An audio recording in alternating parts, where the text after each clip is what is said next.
Sahabat Ibnu Abbas radhiyallahu anhuma pernah menceritakan, dulu ada beberapa orang Arab yang mereka mendatangi Nabi SAW untuk masuk Islam. Setelah mereka pulang ke kampungnya, mereka akan memperhatikan apakah setelah masuk Islam penghasilan mereka akan bertambah ataukah justru sebaliknya mereka akan berkurang.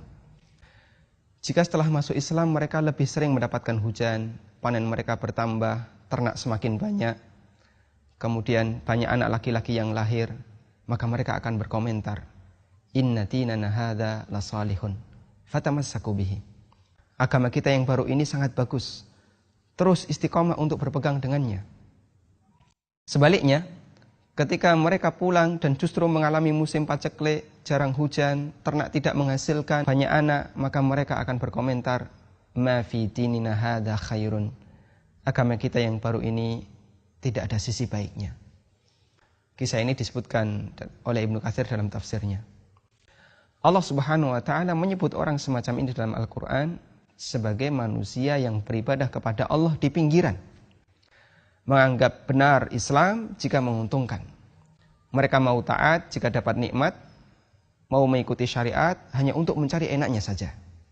Allah berfirman, "Wa minan nasi may ya'budullaha 'ala harfin." Ada beberapa orang yang mereka beribadah kepada Allah di pinggiran.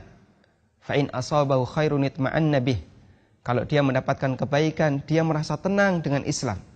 Wa in asabathu fitnatun inqalaba 'ala wajhih. Namun ketika dia mendapatkan fitnah, mendapatkan ujian, dia berpaling, dia murtad. Allah sebut orang ini rugi dunia akhirat. Di lanjutan ayat Allah Subhanahu wa taala berfirman, khasirat dunya wal akhirah. Dzalika huwal khusranul mubin.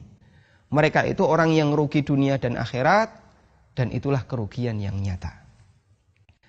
Baik, tentu saja kita tidak ingin seperti mereka. Namun coba kita akan lihat kenyataan di lapangan.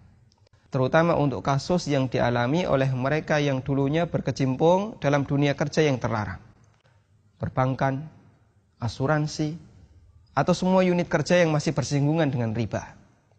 Mereka mengatakan, saya sudah berusaha meninggalkan yang haram.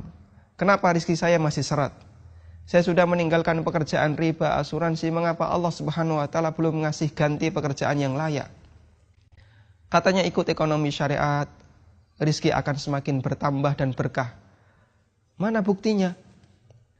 Baik, kita bisa bandingkan cara berpikir seperti ini dengan cara berpikir orang Badui yang tadi disinggung oleh Allah dalam Al-Quran. Mereka ikut Islam dengan prinsip Islam harus menguntungkan secara duniawi. Dia berpikir mengikuti aturan ekonomi syariat haruslah menguntungkan.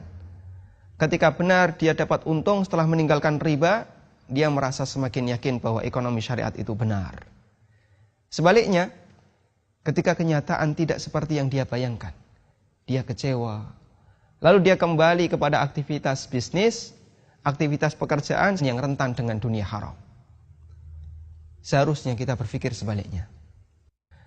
Ketika Anda mengikuti aturan ekonomi syariat, kita harus siap dengan setiap konsekuensi pahit yang akan kita jumpai dalam aturan itu.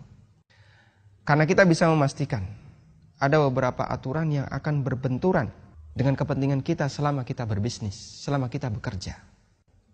Karena itu jangan sampai kita menilai kebenaran syariat hanya berdasarkan standar dunia. Seharusnya kita berpikir mengikuti ekonomi syariat bukan untuk mencari dunia.